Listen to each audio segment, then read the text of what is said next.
मनी वाजे रे मृदुंग श्वास श्वास गुंफताना सखा माझा पांडुरंग सखा माझा पांडुरंग सखा माझा पांडुरंग।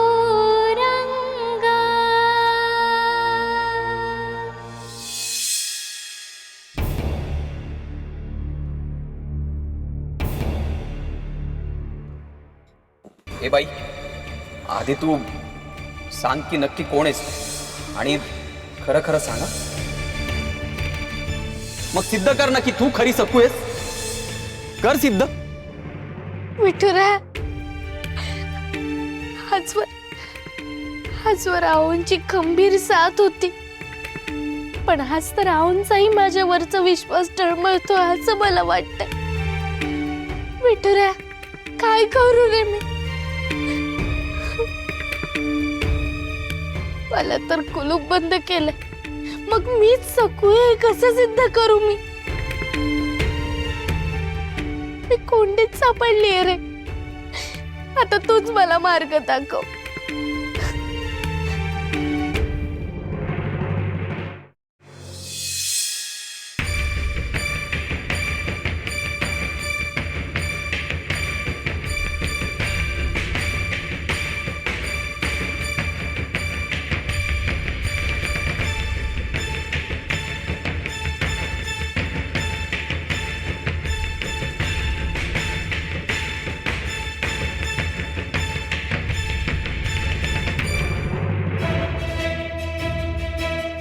आता तुला काय झालं रडायला विनू?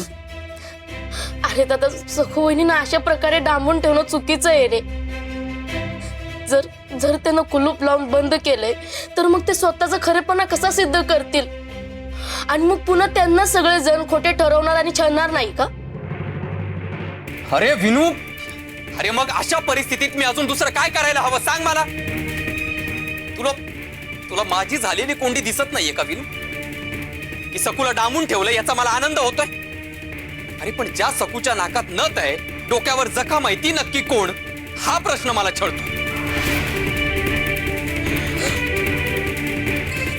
असं सांगू तुला? हे बघ विनू, लक्षात घे, ती जर दुसरी सकू असेल म्हणजे खोटी सकू, जिने तुझ्यावर हल्ला केला, तिच्यावर भरवसा ठेवून आपण जर चुकून तिला या घरात स्थान दिलं आणि उद्या जर काही विपरीत घडलं तर त्याला जबाबदार कोण सांग मला? हा धोका आपण पत्करू शकतो का विनू? सगळ्यांच्या जीवाला भीतीच आहे ना। मला माझ्या सकूची काळजी आहेच रे, पण आंधळा विश्वास ठेवला तर दगाफटका होऊ शकतो याची मला प्रचंड भीती वाटते, बाकी काही नाही। कशाला विषयाची परीक्षा घ्यायची, नको जोखीम घ्यायला। पण दादा, मला एक सांग, जर त्या खोट्या सखू वहिनी असतील तर मग खऱ्या सखू वहिनी कुठे आहेत आणि त्या कोणत्या अवस्थेत असतील रे?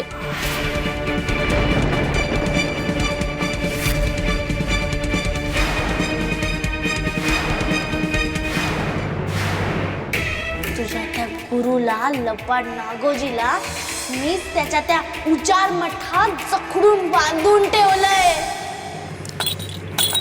जागल्या पहारा देतोय।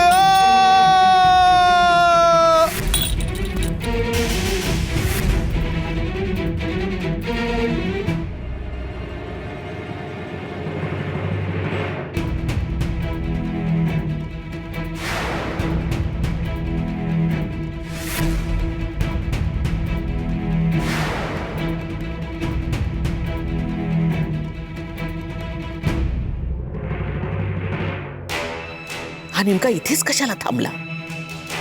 आता याने मला मठात जाताना बघितलं तर बाबाजी मठात आहेत अशी गाव गर्जना घालत लगेच फिरेल आणि बाबाजींच्या जीवाला पुन्हा धोका निर्माण होईल। अरे जा की मूर्खा। जागल्या पहारा देतोय।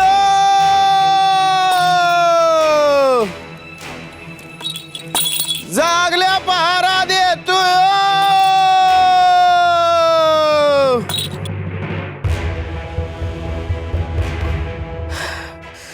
नशीब गेला.